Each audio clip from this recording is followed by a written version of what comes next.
Hi everyone, welcome to this new video of Power BI update blogs, and we have started this new series in which we will share the monthly updates with you.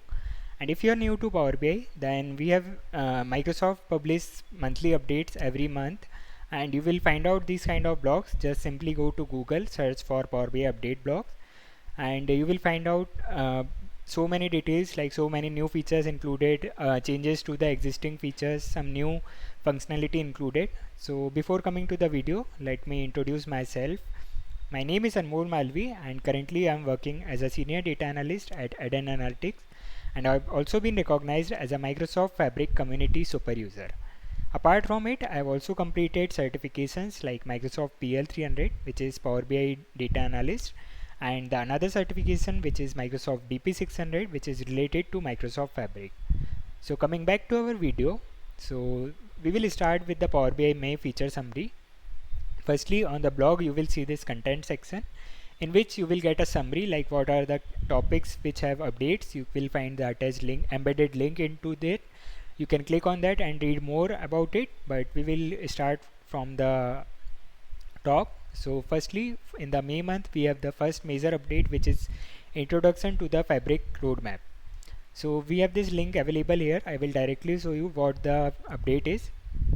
So this is the Fabric roadmap which they have provided, in which you can track what are the features which are planned and which are going to be like upcoming in the quarters, and what are the features they have already released and what you can expect in the future.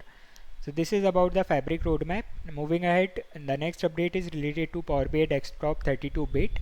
The 32-bit Power BI Desktop is now going to be retired, and after August you will no longer to be able to save that report and share with others, and so it will be better if you can switch to the 64-bit version.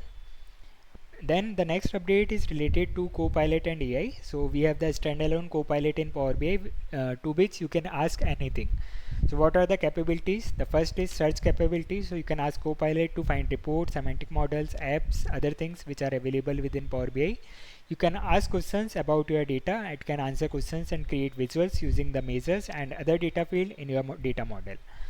Next, you can summarize the visual. You can create a detailed summary from any existing report, any existing visual, and find out what that particular visual is showing. Then you can attach the Fabric data agent and get answers without leaving Power BI Copilot.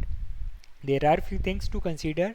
You have to turn on the tenant setting, prep your data for good result, mark your data as a prepped, warning on unprepped data, and admins can hide unprepped data. So you can read in more detail about this into this blog. I am just covering the overview. Next update is related to quality improvement to language understanding for data questions. So in March they have released this update, and there are few like modifications into that update. Now it will understand the natural language in a better manner. Then get your data AI ready. So there is a feature for AI, prep your data for AI. So you can click on that into Power BI Desktop. You can see in this image you can generate the AI data schema, you can add verified answer and AI instruction. So again, you can read into detail about this. We will quickly move ahead. Then there are AI instructions. So this is the part of that. So what new in this update blog series is they are now providing the videos along with the update. So Microsoft on the channel, Microsoft YouTube channel, you can go and check the detailed video about these updates, how you can use that, what will be the output for this. You can check that out. Then testing with the skill picker. So again, I guess this is the part of the AI thing itself. You can also mark a semantic model as prepared for AI. So coming to the reporting part, now you can automate report actions and data write back with translytical task flows.